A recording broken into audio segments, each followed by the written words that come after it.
কারণ এই ঘরে সবাইকে আল্লাহ আসতে দেয় না, এখানে সবাই উঠতে দেয় না, এখানে উঠতে পারলে আপনাদের যোগ্যতা লাগে, ঠিক না বলেন? আচ্ছা আমরা যোগ্য না, কিন্তু আল্লাহ আমাদেরকে বানাইছে যোগ্যতা দিয়ে, কারণ এখানে উঠতে হলে আল্লাহ সবাই উঠবে না, সম্পদ দিয়ে আল্লাহ করে আসা যায় না, পদমর্যাদা দিয়ে আল্লাহ করে উঠতে পারে না, কারণ এখানে উঠতে হলে আল্লাহ তাআলার মঞ্জুর লাগে, মকবুল লাগে, আল্লাহর কাছে পছন্দ হওয়া লাগে, বলে সুবহানাল্লাহ। এই কথাটা প্রিয় নবী মুহাম্মদ রাসূলুল্লাহ সাল্লাল্লাহু আলাইহি ওয়াসাল্লাম বলেন, ইন্নাল্লাহা ইয়াউতিদ দুনিয়া মা ইউহিব্বু ওয়া মা লা ইউহিব্বু।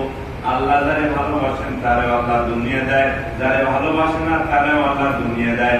আল্লাহ যারে পছন্দ করে তারেও দুনিয়া খাওয়ায়, যারে পছন্দ করে না আল্লাহ তারেও খাওয়ায়। আল্লাহ এই দুনিয়ায় নমরুদকে খাওয়াইছে, ফেরাউনের খাওয়াইছে, আবু জাহেলেরও খাওয়াইছে, ঠিক না বলে?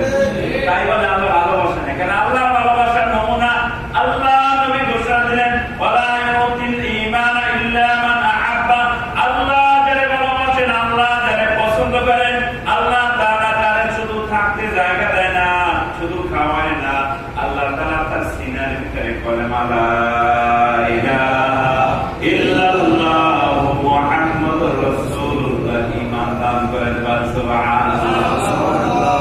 আল্লাহ যারে পছন্দ করেন, আল্লাহ তাআলা তারে ঈমান দান করেন, তারে দ্বীন দান করেন, তারে ইবাদতের তৌফিক দান, সিজদার তৌফিক দান, আল্লাহ নামের তসবিহ পড়ার জিকিরের তৌফিক দিয়ে দেন, আলহামদুলিল্লাহ।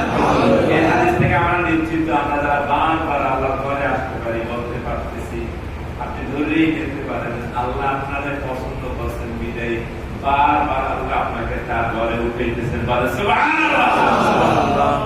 আপনার বাড়ি ওই মেহমানই বারবার আসতে পারে, যে মেহমান আপনার ঘরে আসলে আপনি খুশি হন, ঠিক না? আর যে মেহমান আপনার ঘরে আসলে আপনি বিরক্ত হন, ও আসলেও জীবনে একবার, দ্বিতীয়বার আর আসতে পারে না, ঠিক বলে?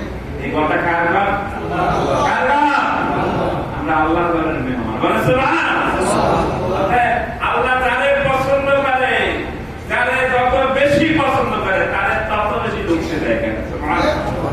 কিছু শুক্রবারে মুসল্লি আছে না, তার মানে তারে পছন্দ করে একটু না, সপ্তাহে একদিন আসতে দেয়।